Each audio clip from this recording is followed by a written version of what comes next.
It's Genergy!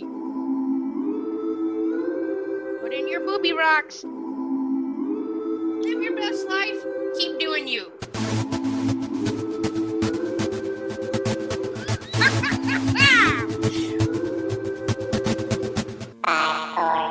So much energy! Let's stick together with some high kicks. Bow, bow.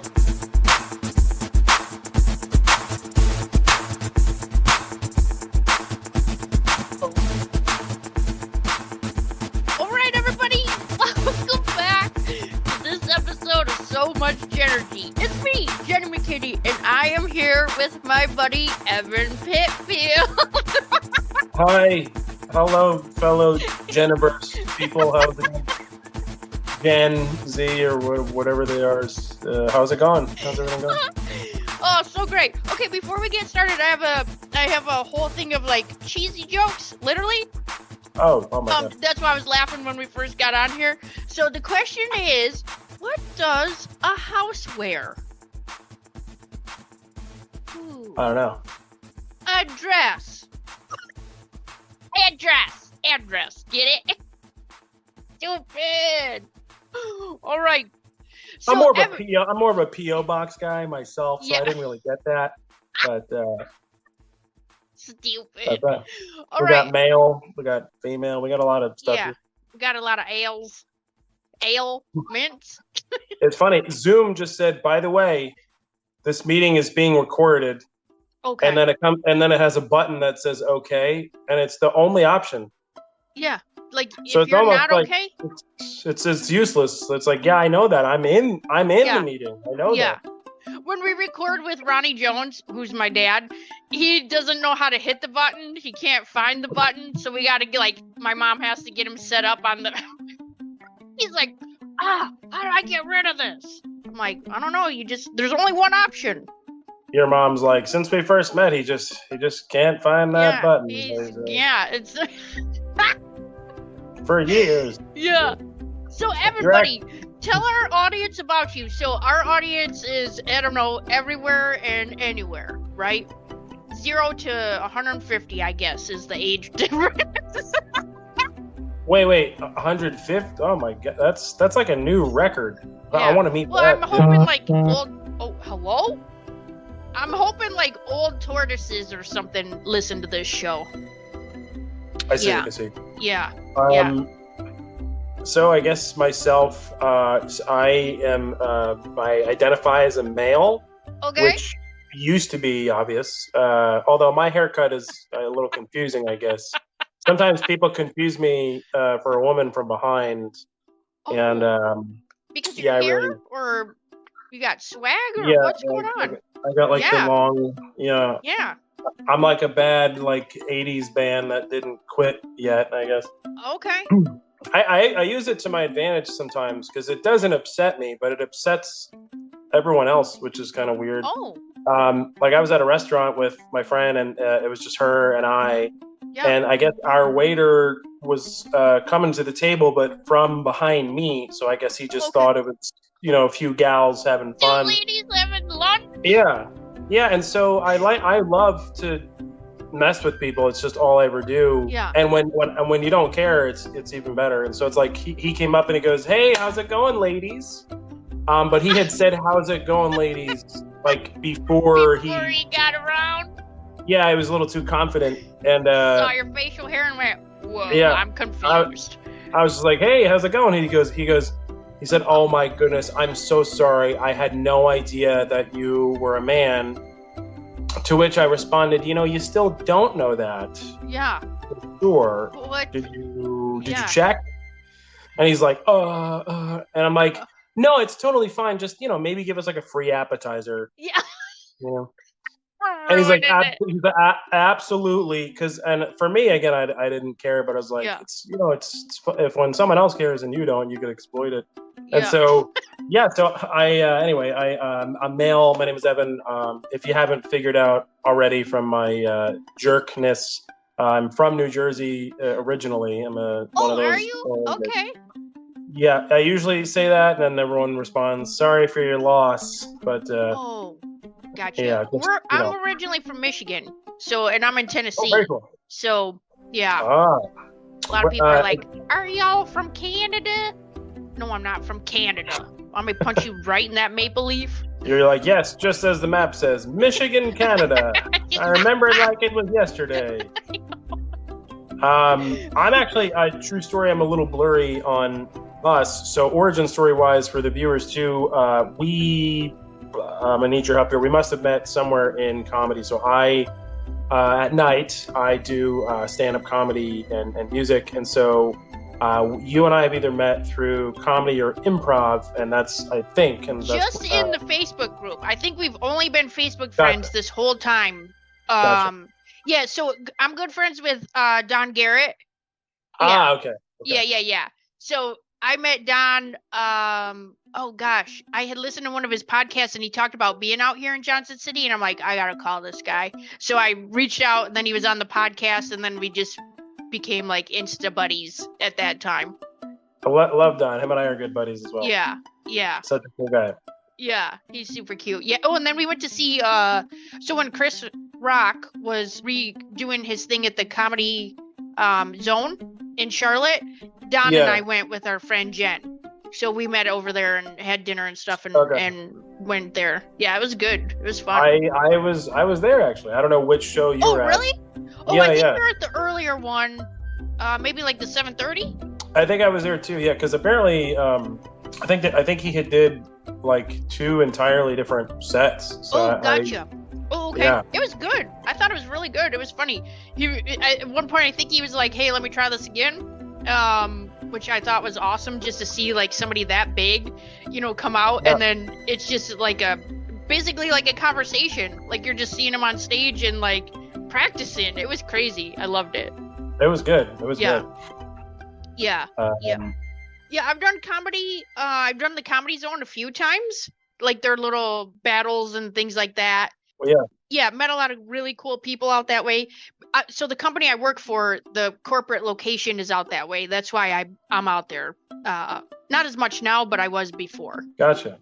So for me, I'm from New Jersey. That's where I came out of my parents. And I moved to North Carolina in 2007. I went to school here, and then in 2016 I started doing stand-up. So okay. I didn't know Don, I think, till like I'm rounding up here, like 2018, 2019. Gotcha. Okay. And so it's the Charlotte Comedy Zone would be, I guess, my home club since I started here. And gotcha. I think there is a Comedy Zone in Johnson City. There used to be, and then it closed. Yeah. I got you. Yeah. Gotcha. Yeah. I had done a show there, and then it closed. What are the odds of that? No, I'm just kidding. That's right. Unfortunate. So did you ever go to any of the Queen City festivals? Yes. Okay. I think. Yes, and I'm trying to think, what did I do? It was one of the earlier ones, like when they first started doing that. Okay. I think I just had a few minutes. It was just like a few minutes each for each person. But yeah, it was a good time. I just remember there's a lot of people. I mean, like a lot of comedians. Yeah, because also like that brings a lot of people from around the country. So it's like, I know every time there's always a bunch of people that I met, and I forget that they're not all living in Charlotte. Right. So bit of a blur, I guess. Yeah. So for comedy, do you like, what's your favorite part of comedy, or like what's your style? What would you say your style is? Well, certainly I would hope my style is funny. But I guess that's subjective, right? Right. So, right. Yeah. I would say that my style is a combination of absurdity plus dark plus just unfortunate. Okay. Is honestly, it where you're like scared to be like, where people are looking at each other asking, should I even be laughing at this? Yeah. So I guess based off the stuff that I've been through in my life, and I guess what I choose to joke about, there's a lot of things in life that most normal people take seriously. Yeah. and I don't. And so Gotcha. it's easier for me to even go into the direction of joking or being silly about something. I think that nothing is off limits, and Gotcha. that of course doesn't mean that what I'm saying is immediately funny, but I have this thing built into me in both comedy and both attraction, where if there's like a giant sign that says like, "Hey, don't cross this line," I'm like, well, now I didn't even know that was there, but now I really want to. Right. I really want to do that. I really want to push the button or whatever. And so I would say my style is some type of combination of pushing that / absurdity / just like observation of things the way that I see it. Okay. That's fun. And then I have jokes that I like to call in the meantime jokes, which they're called in the meantime because functionally they're jokes, but they're not 100% me yet. So it's like, in the meantime, laugh at this while I'm trying to figure my own voice. Gotcha. Like there's a joke that I tell where I say, and it's all true, it's all me. I'm the writer, so it's legit. But I say, I was a bedwetter growing up, which is pretty embarrassing. In fact, I didn't stop wetting the bed until I was 12 years old. Yeah. I didn't stop shitting the bed until I was 37 years old. And here's the thing, I'm 34 now. Oh my God. So, you do the math. People are like trying to math and they're like, wait, what? Yeah, I do this. I'm like, yeah, you do the math and I'll do the laundry, I guess. Yeah, right. And so from start to finish, it's a joke, but I think the reaction that I get from people is the more succinct way to define my style of comedy. Gotcha. So my favorite reaction, my whole life, whether it's on stage, whether it's in conversation, my favorite reaction is when people are doing two things at once, and it doesn't matter, male, female, Indian, Jewish, doesn't matter.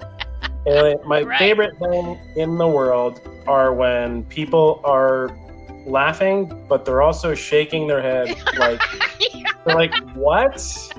Half of them is like they don't even know why they're laughing that way, but I know how to tickle people. Yeah.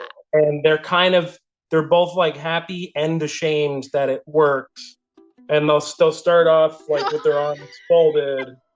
But then, I'll loosen, and they're like, "What? Like, yeah, I didn't stop shitting the bed." And they're like, and so they're laughing before they figured out why they're laughing. Right.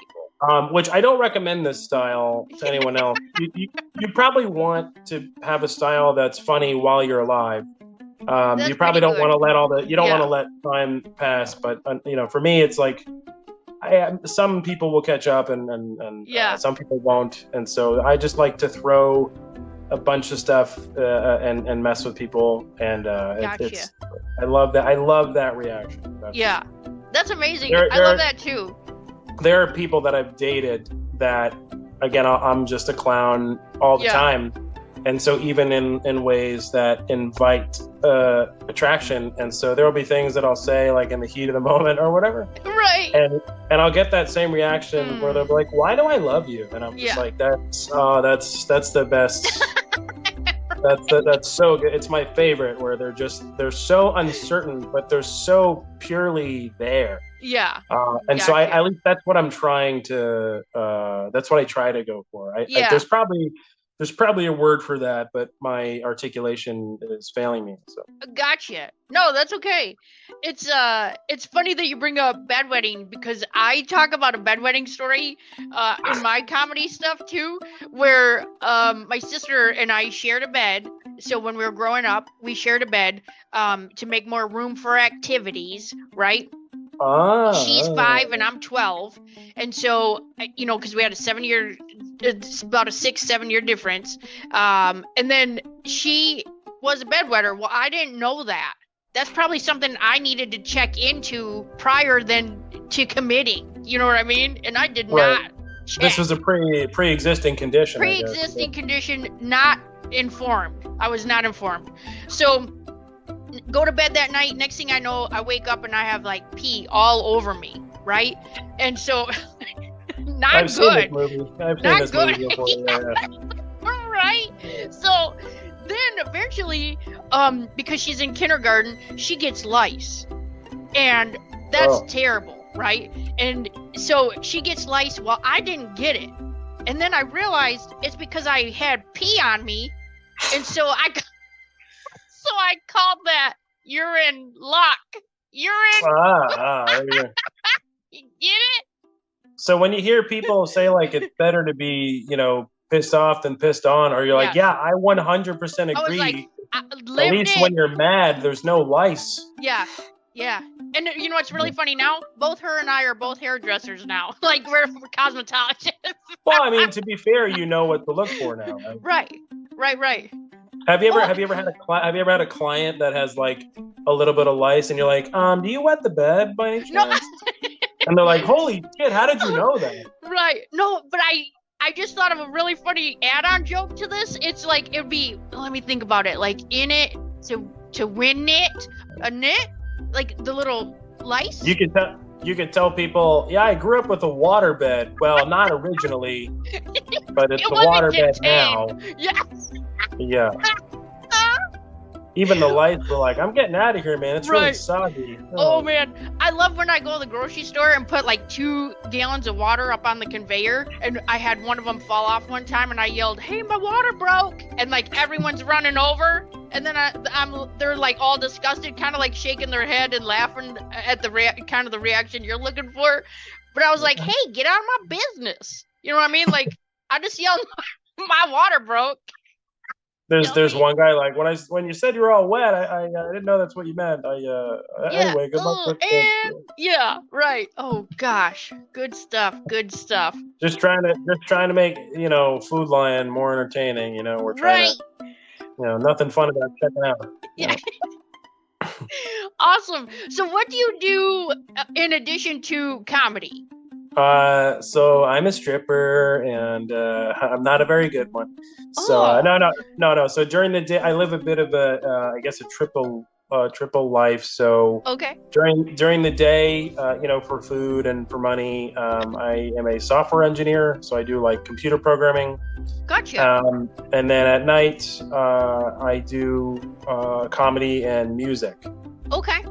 And not. Are you the band not together. Oh, okay. I was gonna say, like, are you the band of the comics? Like, are you the opening music? I see. Yeah. No, no. So I am a guitarist, a musician, and then also comedian. At night, and I try to separate those two by day and night, right? So at day, I have a suit on. It's very much, yes, ma'am, yes, sir, thank you. Please get that out of my asshole. And then at night. And then I'm like, okay, well, actually, if you're gonna pay me, you can keep it in my ass. I do need milk. Yeah. So anyway, and then at night it's comedy and music. It's very. I'm gonna mess up the right sides, but they got like the left brain, right brain. Yeah. I think. Please correct me. I think the left brain is the more artsy, creative thing. And the right brain's like the more analytical and technical, whatever. So the technical right side of the brain, the analytical stuff, that's during the day. Gotcha. And then at night, it's what I really want to do for this. And as everyone who's heard this podcast knows, often all that left side of the brain stuff is never really financially rewarding. So yes, it's a mix of both. As you can tell, I like food too, so well, eating is important, and staying hydrated. I mean, I can't say that enough. And then, I mean, I joke about that, but for real, like, your brain health is, water is just so important. So my brother is usually on here with me. He's in California and he's working right now, but he went to the doctor because he didn't feel good, and the doctor asked, this was last year, when is the last time that you had water? Like, tell me about the last time you drank some water. And he told him like a year ago in the summer after he swam. That was the last glass of water he's had. How is he alive? Well, he lives on coffee, but he thinks Oh. coffee is part of his water intake. So, yeah, but I'm like, water is just so important to not only that, but like brain function, body function. You know what I mean? It's, I don't know. yeah. It's part of your mental health. Not to get too, nitty gritty and gross, but guys, water is very important. Yeah. If you want to be slinging those large loads, you got to you got to have a lot of water. Gotcha. Yeah. You can't be down in all these Monster energy drinks. You'll be dead when you're like 22. Yeah. Oh man. So tell us about your life journey. Tell us about like things that have happened, and how do you tell us something that you've overcome or like bounced back from. Yeah, sure. So, all right, everyone who's here, welcome to the dark side of the podcast.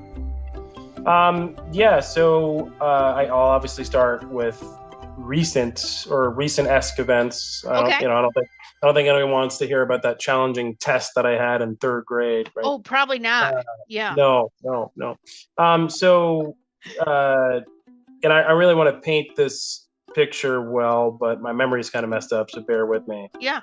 In 2022, which is crazy to say, it's already been 2 years ago. Yeah.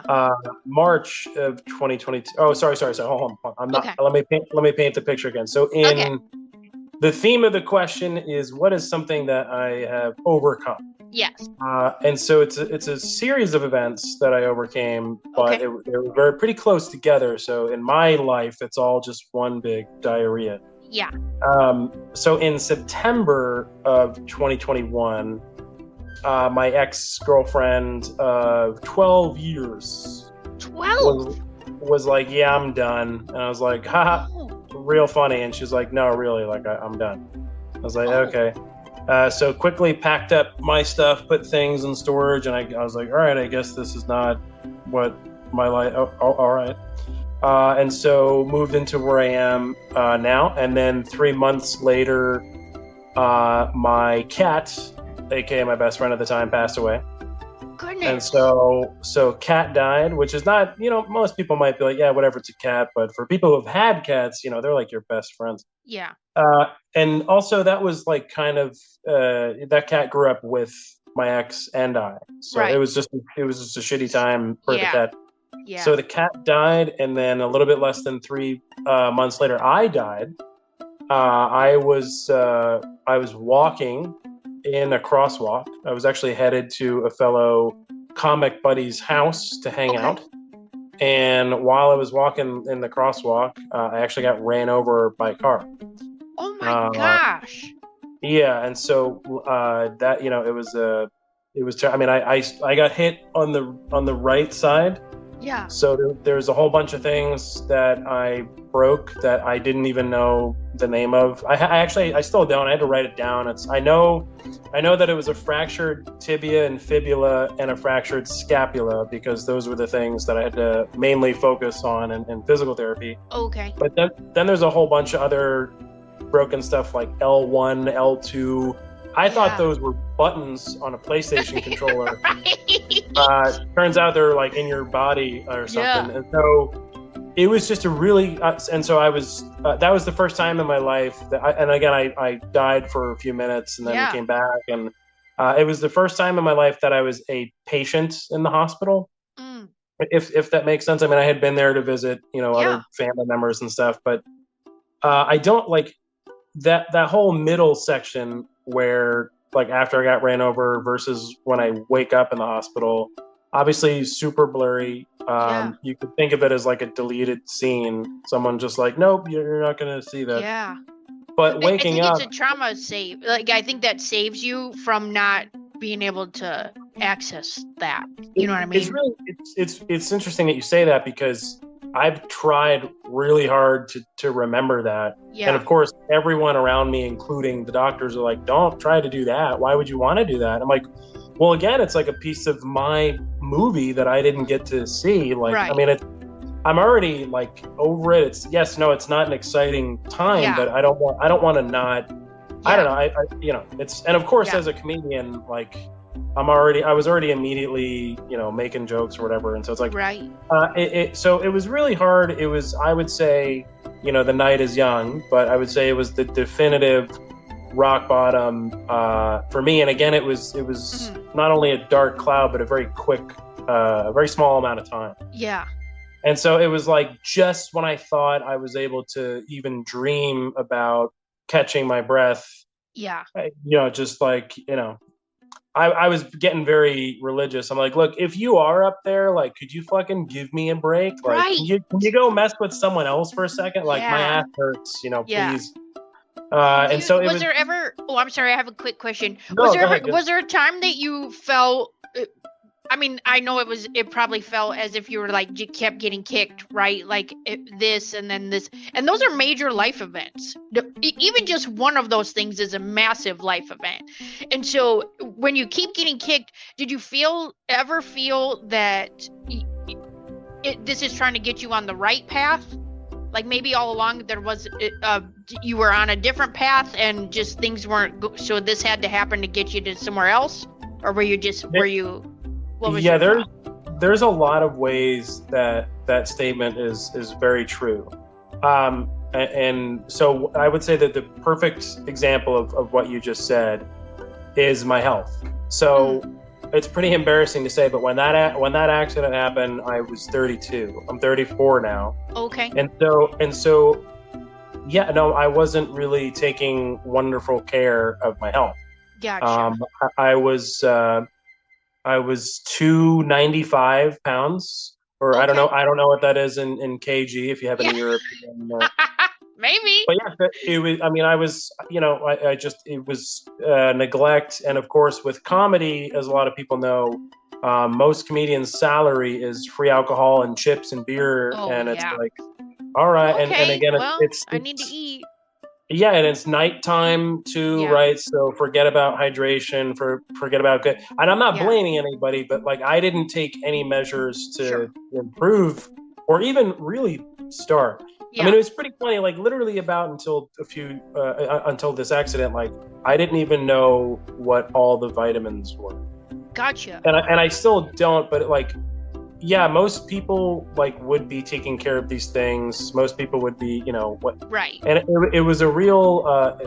It's embarrassing, but it was a real wake up call. Where it was like, oh, well, I should have been dead. And so I don't know. I'm not like super religious, but with the whole, hey, this is a literal second shot, I should probably care a little bit now. Yeah. And so I've lost a lot of weight and a lot of things have changed in my life in terms of like, oh, health is actually its own section on my to-do list now. Yeah. Right. It's like that was never there. And it was like, oh, what am I eating? How am I exercising? And it comes down to a lot of like micro decisions, right? Where it's like, oh, if I have to go out to eat, what can I get where it's actually benefiting me? Like every little, oh, no soda, oh, no beer, whatever. I live in a place where there's a lot of bars. It's like near the city. Mm-hmm. And so I said to myself, like, oh, I want to socialize. I still want to have that aspect in my life, but I don't want to drink. So it's not going to completely go away. But for a long time, I became a water guy at my local bars because I would just drink water. Yeah. Which of course bartenders hate. I was like, no, I'll tip you. I'll still pay you, but like I just, I don't want to. It's the story of my life. I don't drink at all, and it's the same thing. I just usually ask for a pitcher of water because they get irritated, or same thing with the waitress. They're like, oh great, this girl. But no, I always tip really good. Exactly. I'm thirsty. Exactly. And so it's just and it actually became pretty cool because like if you Google it doesn't matter like your age or your gender, they're always like, here's how much water you should have in a day. And it's always a lot. You see people carrying like these gallon jugs or whatever, but like that's what's happening at the bar, right? Is like no one's really keeping track of how many beers you consume. I mean, obviously the register is, you'll know when you have to pay. Yeah. But the thing is, like, you mostly are focused on the social aspect. Yeah. And so anything else that's happening, no one's paying attention. And so what I found is, okay, let me try to flip this into a good habit. So yeah, whatever that number is for how many ounces of water, Yeah. Oh, I could easily accomplish that hanging out at a bar. I'll wind up drinking like 6 or 7 glasses of water, and it's like, wow, all of a sudden that thing that seems impossible to accomplish is like, it makes you question, like, well, what the hell was I doing for, and so there's a lot of things that have changed, but to answer that question specifically, health is like, there's 2 things really: health, and then my frame of mind, which I think is a lot more dangerous, but arguably a lot more, it's a lot better for creative people. Okay, gotcha. I mentioned before that, I've always been able to hang out in the abstract when it comes to thoughts or experiences, where it's like I'm able to empathize and understand, but I always have kind of a jackass New Jersey, like, looking in perspective, where I'm not really so firmly attached. Right. So I'm able to see things in a funny way and not care as intensely. And so whatever that was definitely got really, really amplified. Nice. After this, because people say this all the time, right? People say like, it doesn't matter, we're all going to be dead one day. It's like, well, everyone knows that's true, but no one wants to talk about it. Yeah. And then I was there, so I'm like, okay, well, I'm not going to force it on other people, but it's like, well, if I know what mine looks like, certainly I'm going to change the way that I do things. So health became way different. I guess mental health became way different, where a lot less things matter. Yeah. And that changed in such a good way. That has changed so many things. And so, yes, of course, I don't recommend this, right? Obviously, you could just go read a book. Don't get ran over. Don't get dumped. Don't do all that stuff. Yeah. But no, to my own surprise, I never wanted this to be the case, because it sounds cliche. But no, to my own surprise, to your point, so many things are way better out of this experience, and it's one of those things where it's actually really healthy for me to containerize what happened as I did die. In fact, that person did die, that version died, all those things are gone, and it's new lifetime. And there's, again, just, that's such a good, not a lot of people have that kind of reset opportunity. Some people never do that. And so, am I fortunate? No. Am I glad? Yeah, for sure. Yeah. Oh my gosh. Well, how amazing to almost, and I love your analogy of you literally died and just let that person, that version of you go. Because there's so many times where we feel like we're just like in this like rebirth spot, but like you literally had a whole fresh start. So, so you mentioned your mental health and your actual health. How are you, like, how is your body now?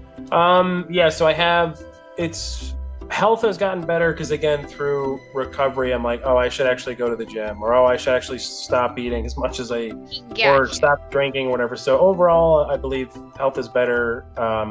In terms of like body parts and stuff like that. So the fractured fib, of course, I have a metal rod in there, which I like to say now I'm, a metal head with a metal leg. Right.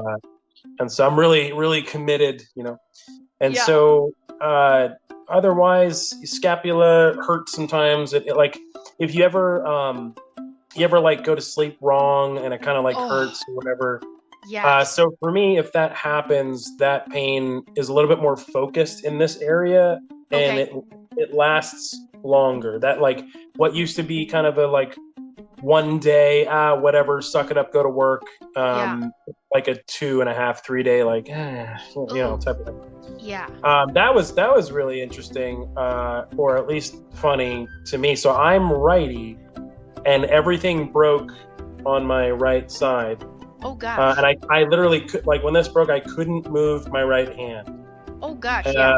So I don't know if anyone else has experience, but I had to masturbate with my left hands for about 6 months, which the good part about that was I lasted forever, because it didn't work. Yeah. In fact, it was so bad that sometimes I had reconsidered doing it while I was doing it. Oh. I was life choices. I was having so little fun that I'm like, I should go read a book. What am I doing? Like, it just didn't work. I was honestly, my biggest fear at the time with the arm thing was that I wouldn't be able to play guitar anymore, which is luckily not the case, and a little bit more productive than mastering. Certainly to a crowd anyway. Right. Yeah. And so, those things, like body wise, if I were to represent this by a number, I would say I'm at like 88 or 89. I'm at like 89% full recovery, and I don't think it's going to get better. Well, here, let me explain it this way. So 88% recovery, according to the physical therapy guys, they didn't anticipate me to recover as far as I got. Yes. They told me at the end of PT, which was about a year and a half, that they're like, hey, we didn't want to tell you this, but honestly, when you first came in here and we looked at your report and your accident, we were like, yeah, this guy, right. Let's see how far we can get him, but he has some immediate glass ceilings, Yeah. He's like, but you surpassed that, which is obviously great news, and like, here's all the things that you can take home with you so that you keep doing that.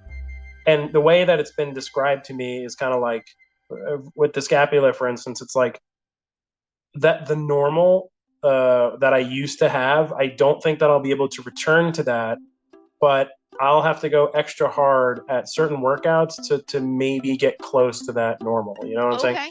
So like before, if I didn't really go to the gym, but I wasn't ran over, and so whatever my muscle definition was there, it would be a set, relaxed thing. Let's say that's like the number 7. And then I got ran over and I went back to like -8. And it was like, if I go to the gym now and I crush it and I bulk up and I get muscle, I'll still probably only be able to go back to a 6. Gotcha. Good news is it'll look like I'm an 8 or whatever, but it's probably a 6. And so, and a lot of that 6 is also just to make sure that like some of the aches and pains are just more seldom. Yeah. And of course, it's also just a matter of physics, where it's like, a broken bone is never going to be the same. Actually, interestingly enough, I was talking to the surgeon, and I wanted to know a lot about the metal rod itself. Like, sure. And of course, I'm cracking jokes. They did not, Yeah, the hospital staff does not appreciate that. No, the guy was like, "Yo, by the way, with the rod," and you're like, he's like, you are going to be able to tell when it's raining, like long before anyone else. Yeah. And I said to him, I was like, are you sure? I'm not really that tall. And he's like, what? I'm like, never mind. Never mind. And so there's, I was like, well, let me ask you a question. Like, is there going to be like barometric pressure issues, or like, how am I going to adjust to that? And then honestly, all across the board, whether it was like the surgeons or the doctors, they were all like, a lot of people are worried about this, but the metal material, like, it's pretty outstanding. It's very advanced. And he's like, in most cases, it's like better than bone itself. So like, you might feel fragile right now, but that's your muscle tissues and everything that's not like fully like your nerves and nerve endings. But like the actual, everything else is fine, Right. And it kind of made me mad, because I'm sitting there, I'm like, well, who's the designer's name? God? I was like, hey God, so if metal is better than bone, like, why the fuck did you give us the shitty one? Like, why didn't you start us off with like the Lamborghini? Yeah. You gave us like the Kia of body parts, and we could have had a better life the whole time. Right. And so there was a lot of things that I learned that I didn't know. And body wise, 88% or 89% healed. Obviously, mentally, you could tell I'm still messed up. But better than it should have been. Immediate glass ceiling. Yeah. But I don't look at that as a negative, because also, again, mentally, I think that number is higher than it used to be. Gotcha. Which for great adventures is a good thing, right? So I wanted to share that I think it's amazing that your PT group did not limit you when you first came in. Because if they had said, the outcome is probably this, and then you get to this, mentally you can stop. Like your unconscious mind will literally block you from any further growth just because somebody stunted you. That's right. There really is a direct, but I think at the moment untraceable connection between your mind and your body. Yes. And it's like, this is for sure the power button. So if it wants to turn off, right. For me, I did. There was a habit that I was getting into right before the accident, and it was one of my. They ask it's pretty funny. They ask in the beginning of PT. They're like, "Hey, so what are your goals?" Yeah. And I'm like, "Well, one of my goals was never to know you. Right. I didn't choose to be here. I'm not just fucking hanging out in PT." Right. My goal is to get out of here as quickly as I can. Yeah. But before that, right before that is when some health conscious things started. Okay. So I've always been like a huge walker, insane amounts of and not like power walking, not any of that type of stuff. But I walk very long distances. So I live here, and I'm right next to like the train station. Okay. And so what I liked to do before the accident was I would get on the train and have it go like 5 or 6 miles south or whatever. Okay. And then I would get off the train and then just walk home. Oh, okay, gotcha. And here in Charlotte, that light rail line, there's a lot to see. Sure. So what I would like to do, I'm a huge music guy, and again, whether it's like my job or walking, as long as I have my headphones in, I could do like anything. Mm-hmm. So I would basically be listening to music, and then everyone I'm seeing is just like the music video for whatever song I'm listening to. Right. And it really it's really therapeutic. It's good for writing jokes because it really gets me to zone out and just see stuff. Yeah. So my PT goal was to get back to that. Okay. And I had a conversation with my coach, and of course they send you home with all these exercises, right? Yeah. There's a bunch of exercises. There's like those resistance bands and stuff. And I did all that, but what I kept doing in addition to that was walking. Okay. There's a street here, and from here to the end of the street is probably 3/4 of a mile. Okay. Which today takes 10 minutes for me. Right. There's nothing impressive, right? But like that, it's a city street too. So there's a lot of holes, there's a lot of gaps, there's a lot of unfinished construction. Sure. There's a lot of people sleeping on it. Yeah. And so I went from completely immobilized to wheelchair to a 4-prong cane to a single point cane. And so what I would do is every day I would walk to the end of this street and then just walk back, which again, nowadays is like a 15-minute lunch break or whatever. Yeah. But I would do it because I wanted to get back to doing that. But B, I know that road. I know all the cracks. I know all the spots. I know and the thing is like every single footstep I took was pain. Like even just like thinking about what has to happen next was a project. Sure. And so it was like, you have those driveways that are like this because, and it's like, oh, sometimes that also is the sidewalk. Yeah. So it's not like a straight, sexy, it's a challenging, shitty ground. And so I kept walking it every day because it was like, oh, I know that if I get better at some of these little parts, like I'll know that I'm improving because these little stupid things are not challenges anymore. Gotcha. Yes. Right? So it's just like run the same thing over and over again until and again, even though it was painful to do, still to this day, like walking is just one of those exercises where it's like, okay, it's not destroying your knees like running. Yeah. It's something that I wanted to be able to do again. So it was pretty motivating to get to work. And it was like, all right, well, I know I have all these exercises and I know I have all these tools, but it's like these exercises, in my opinion, are objectively harder than walking, and even though walking sucked. And so it's like, all right, let me do something that I also enjoy. Right. And so that was that. I was on disability. I was off the map for a while. From a creative perspective, the most difficult thing was, well, really the most difficult thing about this hardship, to be honest, was like, again, once I caught my breath, I was in this new tough space. And that tough space was, okay, so picture this. So I was out of work. I was on disability for a few months. I have a lawyer. And of course, they're like, hey, so you can't really be on social media. I heard that you do stand-up comedy. You can't really be doing stand-up comedy, which of course I'm like, dude, I can't even stand up, let alone stand-up comedy. Yeah. And he's like, well, here's the thing. In cases like this, it's like, just, you can't, if you're seen and you look like you're okay. Right. Which I know you're not. And I was like, I'm not okay. I can't even I can't do anything. He's like, I know. I was like, look, I'm literally bedridden.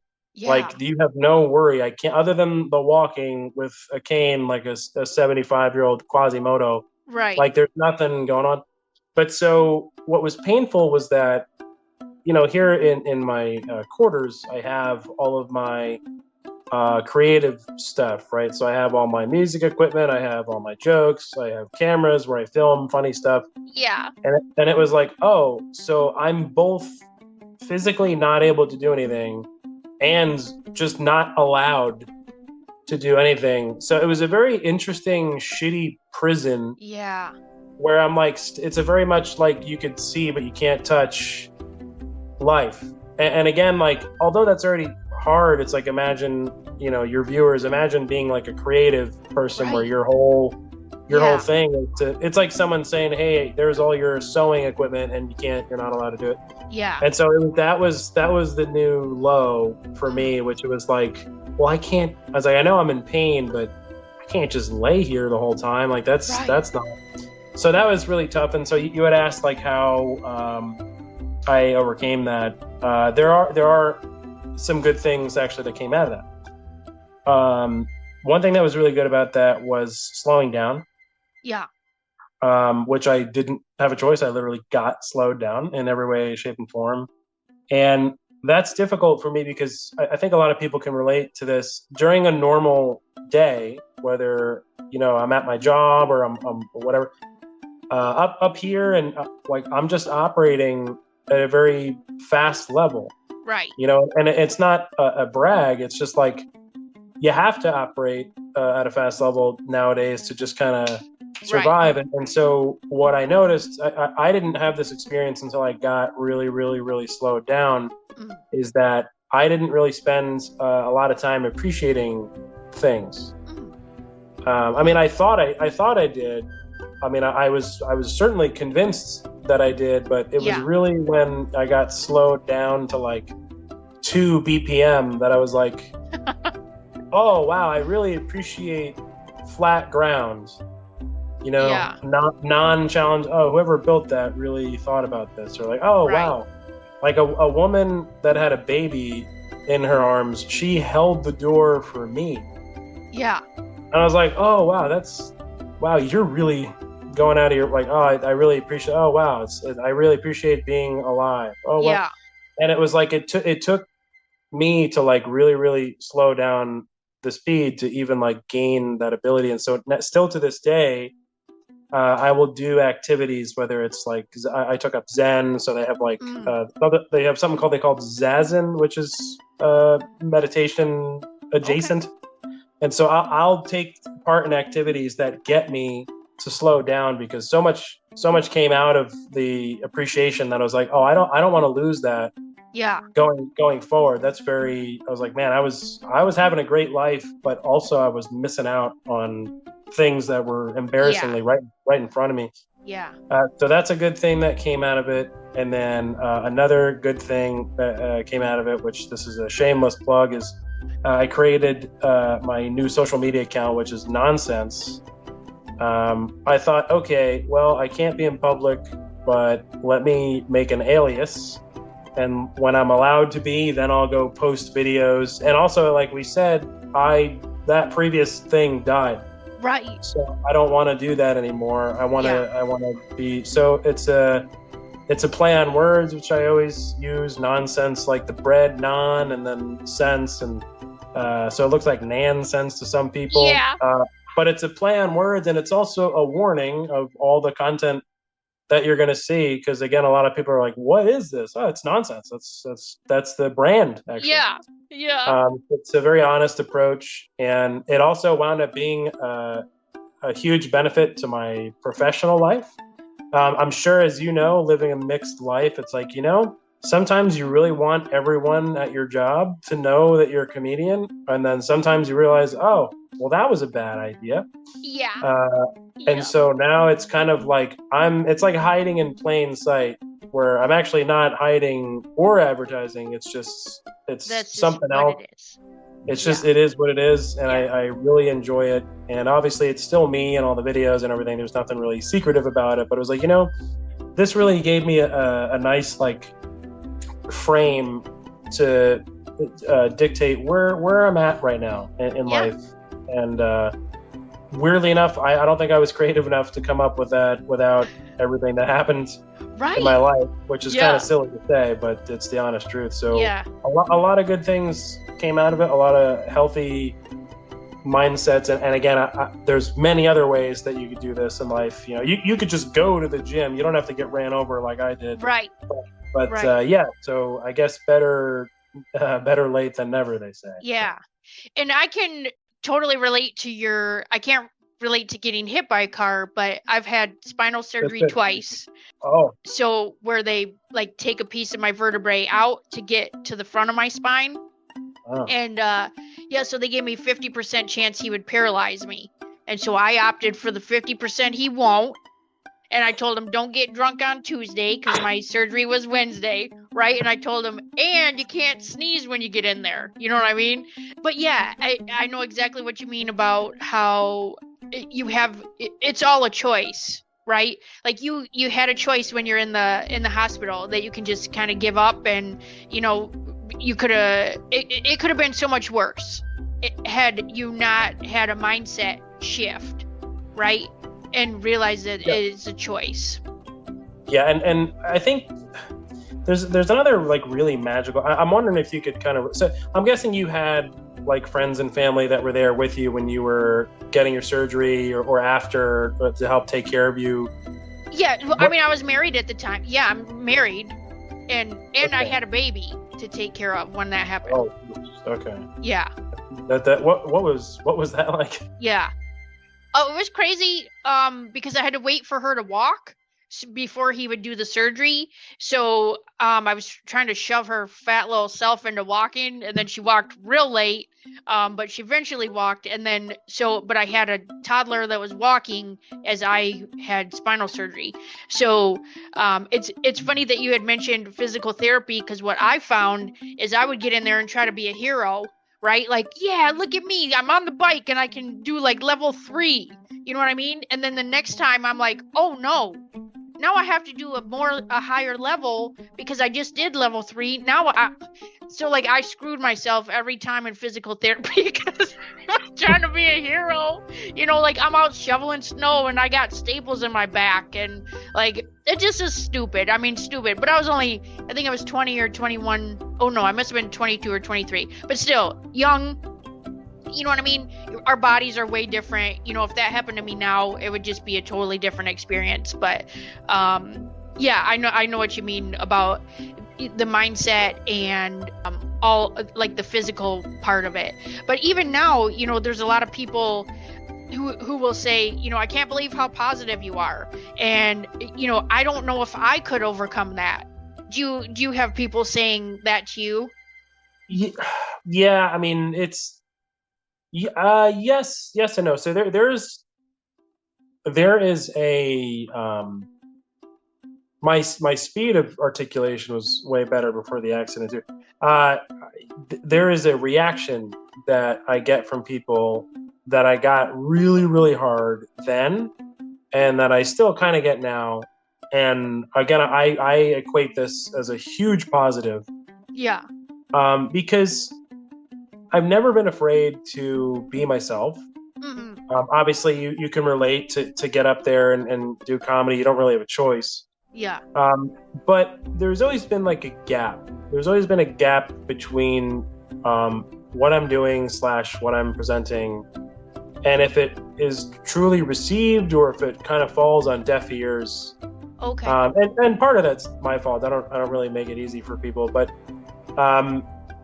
if you take that and then you add on top of that, all the people around me right after the accident, it must be impossibly tough for them to talk to me, Sure. Like whether it's the first time that I'm opening my eyes still in anesthesia, or Right. whether it's the moment when I'm laying in the bed, or like, again, people are helping me in a walker and all this, like whatever it is, of course, they kind of have this reaction on their face where they're like, hey, are you all right? Where they're trying to understand, and like there's no script for this, there's no right or wrong, and I'm saying whatever I can, and most of the time it's me cutting a joke or whatever, Yeah.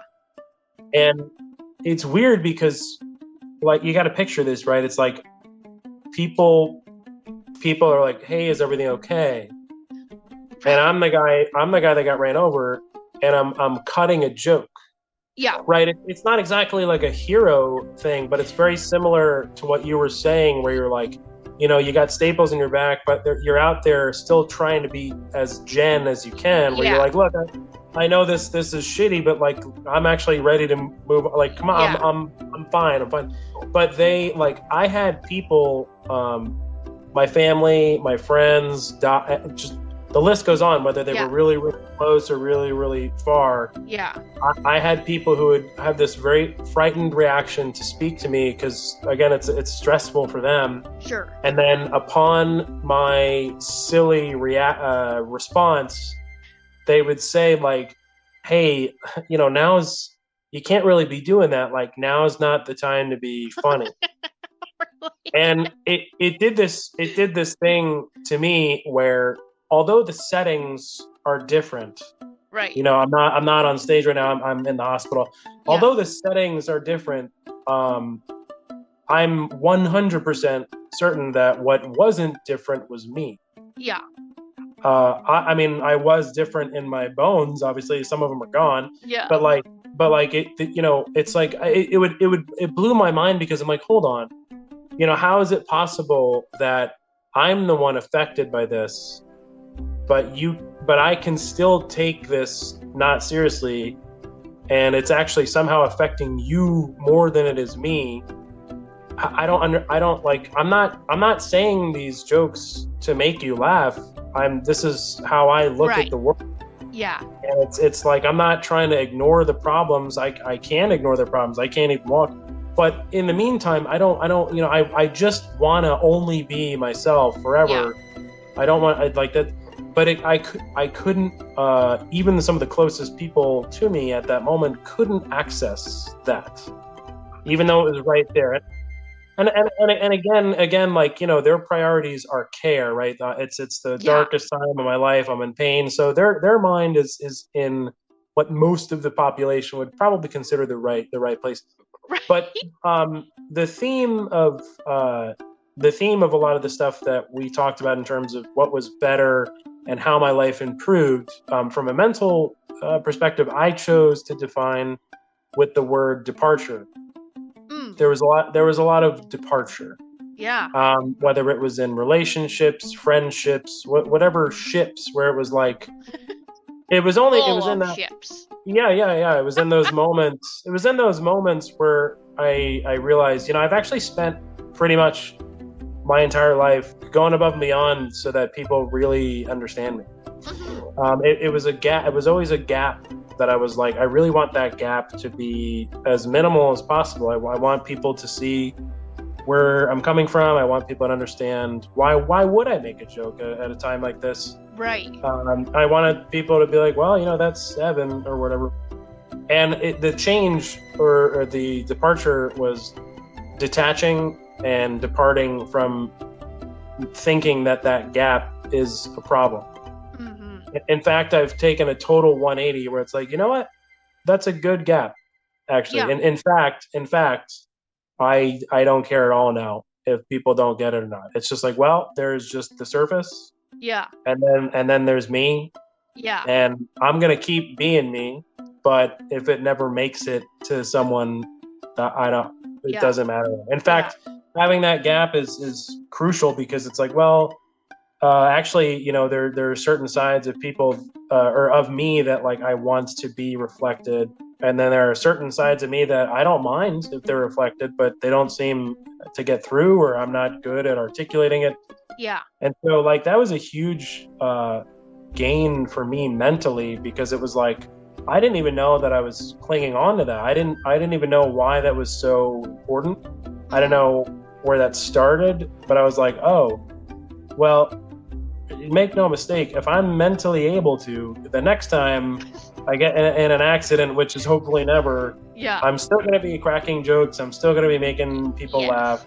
And if it doesn't get the reaction, if people are not on the same wavelength that I am, but I don't care. I really don't. Yeah. In fact, because it's not why I chose to do it.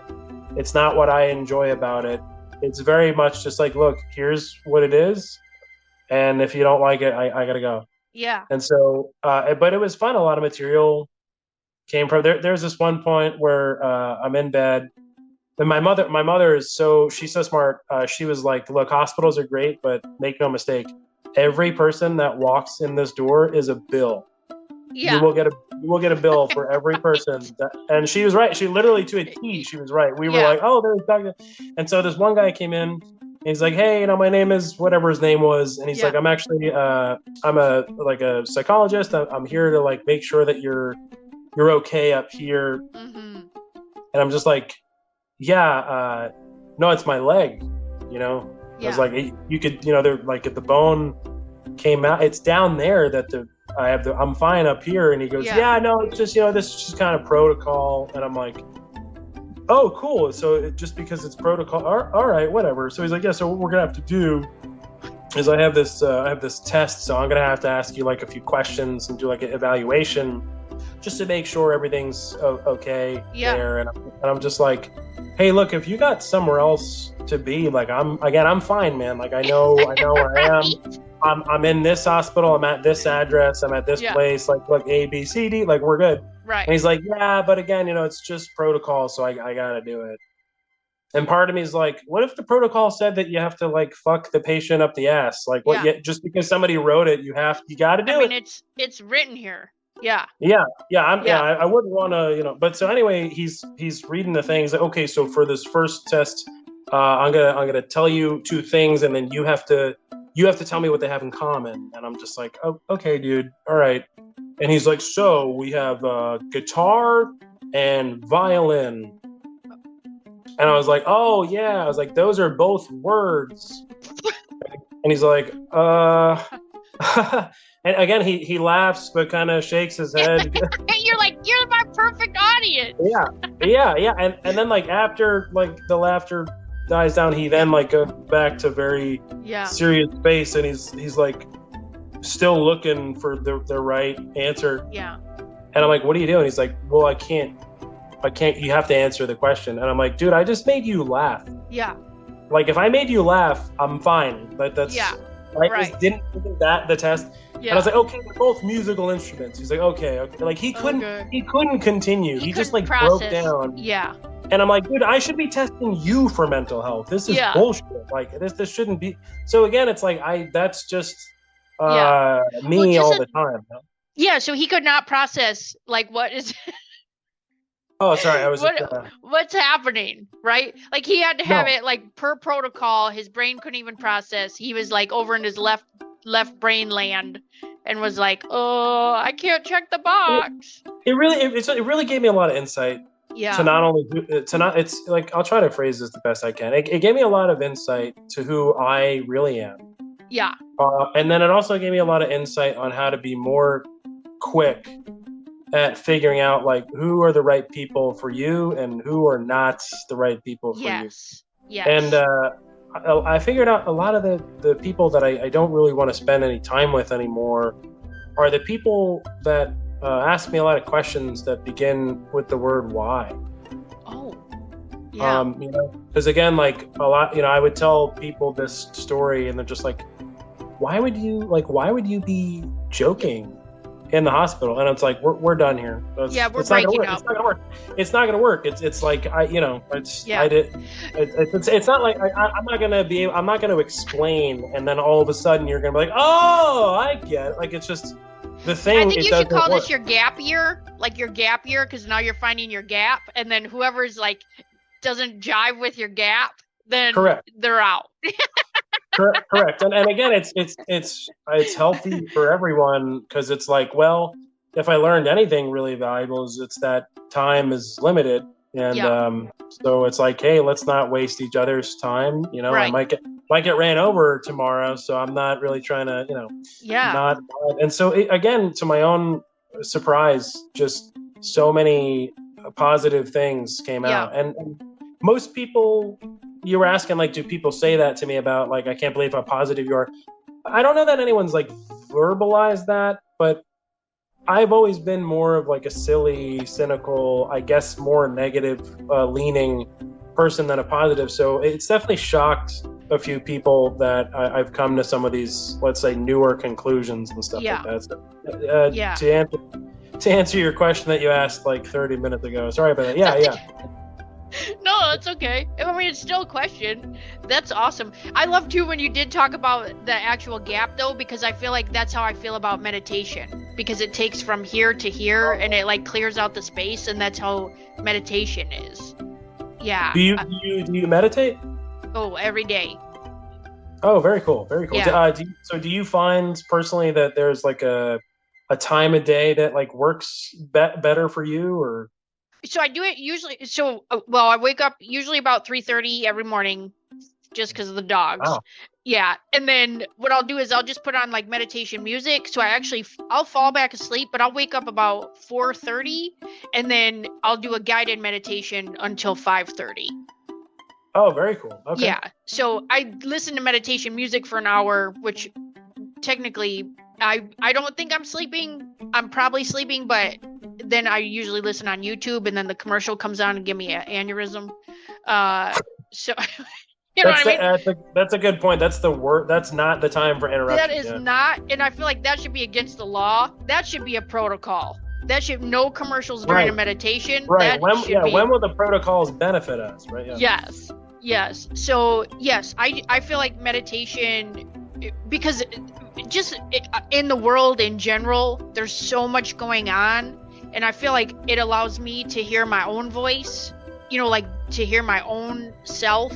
Because a lot of times, because I'm an empath too, so I take on a lot of people's energy and I don't know if it's my own. And so this just gives me the clarity of, is this mine? Who am I? Let me be the best version of myself today. You know what I mean? So I get bossy with my day. I tell my day what I want from it, and I'm like, hey, this is my intention today. And I have like my own little spirit team that I like call in, and we have a meeting. And I mean, that's my ritual. And then I 1, 2, 3 break, and then we all go off in our day. That's how it works for me. Definitely an empath shoveling snow with a bunch of stitches in your back. Yeah. I know. And I made the mistake of when I had staples, I wore a sweater to the day that they were going to take the staples out, and I did not wear a t-shirt under it. And it was a wool sweater, and the lady was like, Jen, seriously, like of all the shirts, you wear a wool sweater that I have to pick out of your staples now? I'm like, well, I mean... You're like, this is my moment? Okay. I know. Sorry, I didn't prepare for this occasion wardrobe-wise. Yeah. I didn't even plan to be here. Yeah. Actually, I'm excited I can walk, so why don't you suck it, Nancy? Yeah, that's pretty disrespectful. They're like, I know you're in a lot of pain, but like, really, a sweater? I'm like, it's Michigan and there's like 4 feet of snow out. dummy. You're like, no offense, but your priorities are dog shit. Yeah. Well, so it was funny when you were talking about, just people not being interested in jokes at inappropriate times. Funerals are rough because I always tell funny stories about the person that's passed. So, we're just bringing that like love of life to the funeral, and not everyone appreciates that. That'll usually get me in trouble. And then you know who never complains is the dead guy. I know. So if they get up and slap me or something, then I know it's bad, right? Like it's time to shut my mouth. Yeah. No, I mean it's so I had always heard this anecdotally, but through this experience that it kind of became a true reality for me, which you hear that thing that you just said a lot where it's like, oh, this is not the time for jokes, or whatever. Unfortunately, I'm messed up in the head, so I'm like, well, that makes it seem like it is the time for jokes. It's like you're telling me that you'd prefer to just remain crying. I don't really like that picture. I'd rather it not be that. Yeah. And also, I think you hear all the time that hardship is the best time for creativity and for learning. So as someone who's funny, that's what I'm doing. I'm learning. I'm like, how do I take these parameters and make it something? And so, unfortunately, what I've learned and really came to terms with is that, again, it's all about the amount of time that it takes for people to process information. Because certainly, like, where we become kind of, I don't want to say wrong, but where we become maybe out of frame is, we don't have perfect timing. Okay, it's like, okay, maybe it's not great to make the jokes at the funeral. That's poor timing. Or, oh, maybe you shouldn't make jokes in the hospital. It's poor timing. But, what the thing is, with respect to time, the reality is those people who made those off-time jokes are typically appreciated the most when they're gone. So it's actually when they have no time left, and it's actually when a lot of time has passed that those same people who were like, Jen, you really shouldn't have said that right now.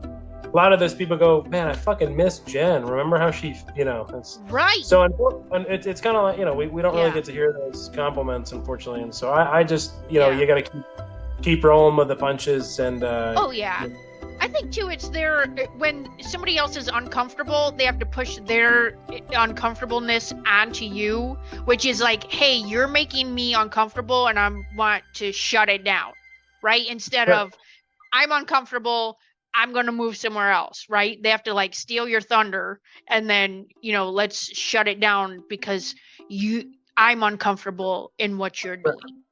No, I mean, you're 100% correct. And that's, so to that point, what I've realized, and again, from the experience, I really learned a lot. To that point that you just made about, someone being uncomfortable, what it has done to me is it's made me actually double down in terms of me being myself. Because the thing is, it's when someone says they're uncomfortable, like you said, in that moment, it's about them. Right. And they're trying to say to you, hey, I'm a person and I have needs and I matter. And like right now you're violating those needs. Yeah. Right. Yeah. And so you don't initially mean to do that. I mean, you're not going after somebody. It's just, hey, I don't vibe with you and I don't know what you're doing, but I'm a person and I don't like that. Right. To which I now respond, hey, that's true. Also, I'm a person too.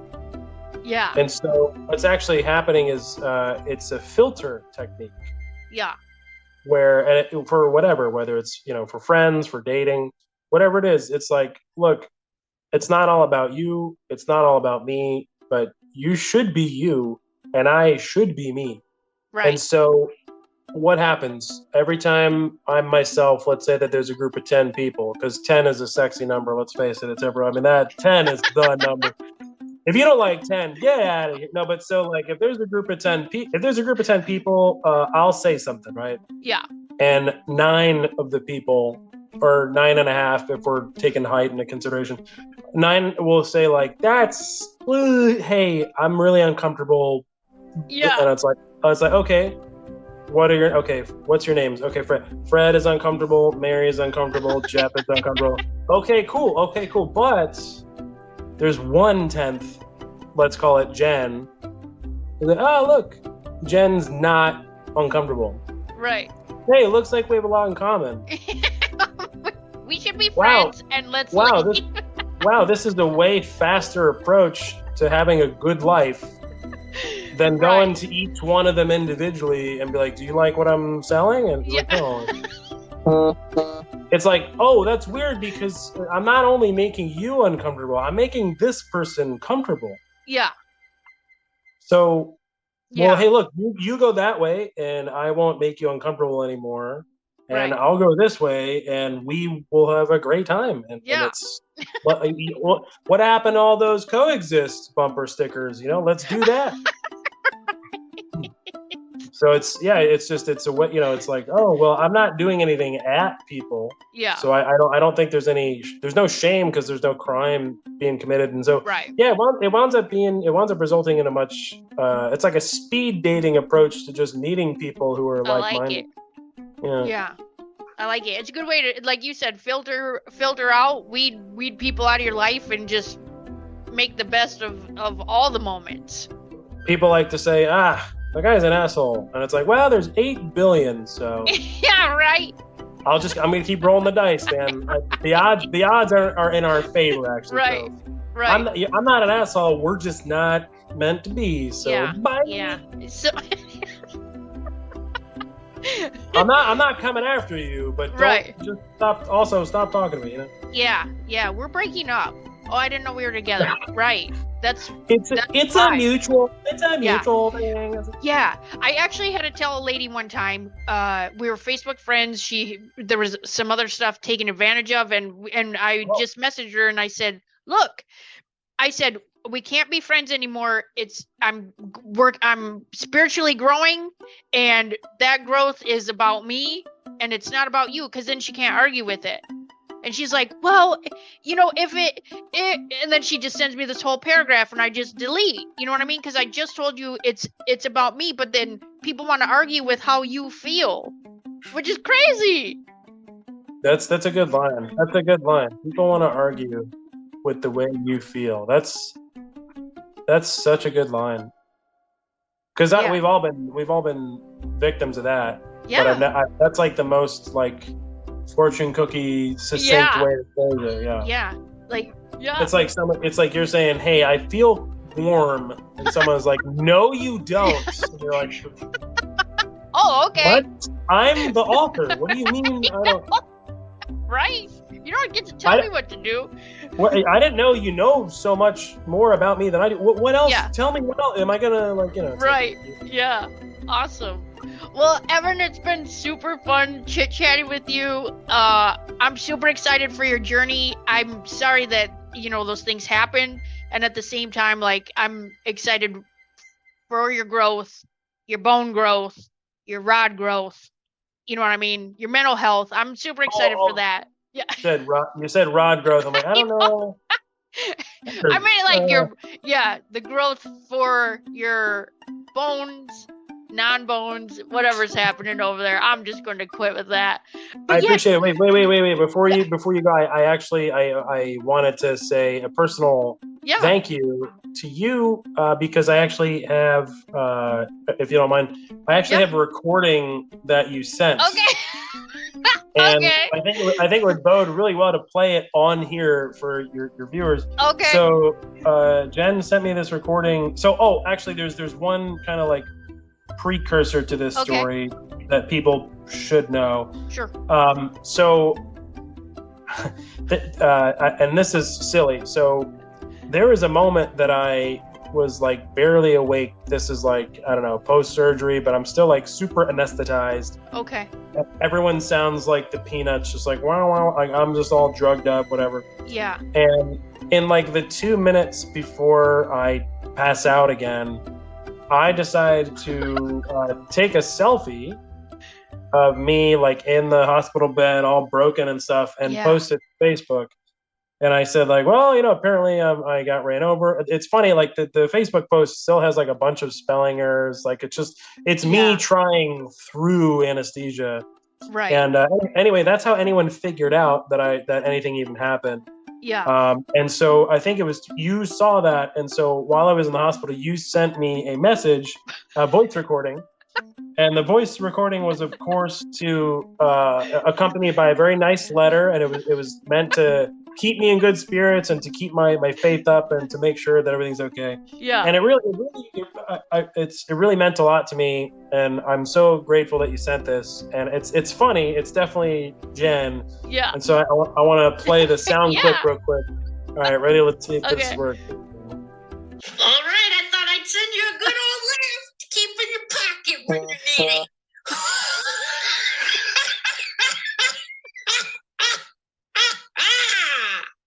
Woo! Good times. So I appreciate that.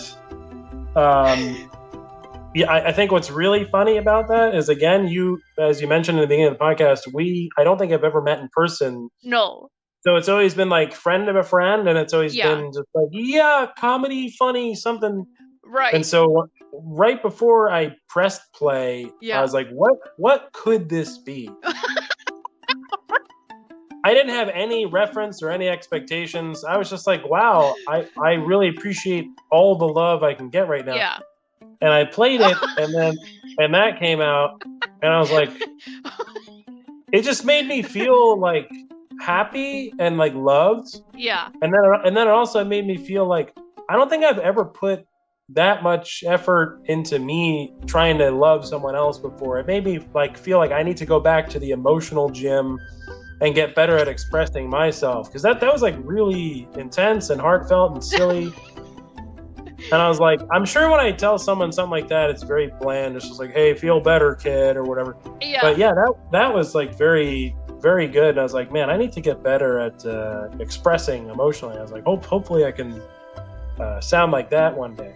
So it was very, very, very inspiring. You're welcome. Thank you. Yeah, well, especially like the minute I saw your picture, and of course, like that hurt my heart, and I could feel the energy of all your person and everything. And I mean, I can't, sending flowers, sending, gifts or whatever. I mean, that's for a hot second, but if I can just share a laugh, you know what I mean? Like literally you can play that anytime, so that's amazing. That's awesome. It's so funny. And seriously, so I mean, it's awesome that I can share that. So I appreciate you bringing that up and how much it meant. So that means a lot to me.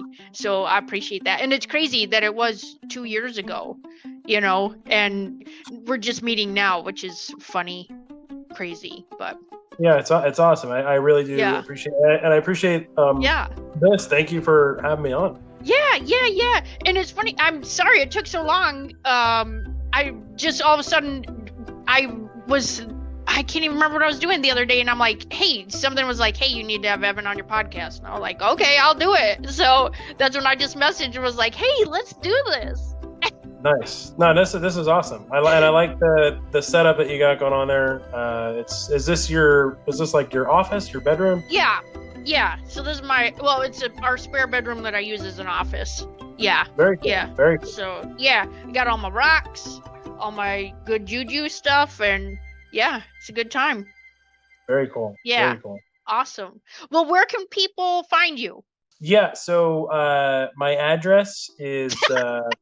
Oh shit. Oh, sorry. Cut that. Maybe not. The insurance guy won't like that. Some people say like where. Yeah, some people are like, where can you follow me? I'm like, not back to my car. Please don't do that. Please. No, I will pepper spray you. People can find me digitally on TikTok, Instagram, and Facebook. So TikTok is Naan Cents. So it's NAANCENTS, like the bread naan. And then on Instagram, it's almost the same thing, but apparently someone fucking had that name already. What? So it's actually Naan_Cents. Okay. By the way, if the real nonsense is viewing this podcast, Give me my name that I created. Okay, Turd? there's no way that you. Anyway, and then on Facebook, still just Evan Pittfield. So I'm trying to route people to TikTok because I've been doing a whole bunch of videos and fun stuff. And I love Facebook, but I don't know that it's the best for videos or like monetizing anymore. Okay. So I know if you're anything like me, you probably started with a lot of distance from TikTok. You're probably like, what is this stupid, crazy thing? But wow, is that app amazing. Yep. So please, if you could go to TikTok, I'm already on Instagram as well. Okay. And then if it's just like text and shows coming up, mostly Facebook. So awesome.